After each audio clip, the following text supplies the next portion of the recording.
આજે આપણી સાથે છે લાલસિંહભાઈ મોહનિયા દાહોદથી. લાલસિંહભાઈ, આ વિડીયો સોશિયલ મીડિયા પર અમે શેર કરીએ તો તમને કોઈ વાંધો નથી? ના, કોઈ વાંધો.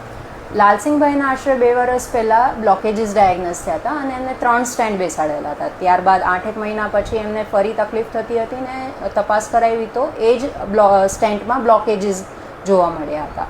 તો એમને તકલીફ થઈ હતી. ત્યારબાદ એમને આ ટ્રીટમેન્ટ લીધી છે. તો ચલો એમનો રિવ્યૂ જાણીએ. લાલસિંહભાઈ, તમારો ટ્રીટમેન્ટ પહેલાં તમને શું તકલીફ થતી હતી? ટ્રીટમેન્ટ બાદ તમને કેવો અનુભવ રહ્યો? પ્લીઝ શેર કરો. ટ્રીટમેન્ટ પહેલાં મને છે ને ત્યાં સ્ટેન્ડ મુકાયા એની પહેલાં મને બ્લોકેજ થઈ ગયેલા હતા. એટલે થોડી હૃદયની અંદર તકલીફ તો મને ઊભી થઈ, દુખાવો થઈ. ત્યાર પછી અમે અહીંયા તપાસ કરી અને અહીંયાથી ટ્રીટમેન્ટ ચાલુ કરી તો અત્યારે મને બહુ સારું થયું. તમારું પમ્પિંગ પહેલાં જ્યારે હાર્ટ એટેક આવ્યું ત્યારે તે પહેલાં મારું પમ્પિંગ 30 હતું. અત્યારે અહીંયા સારવાર લીધા પછી અત્યારે 55 છે.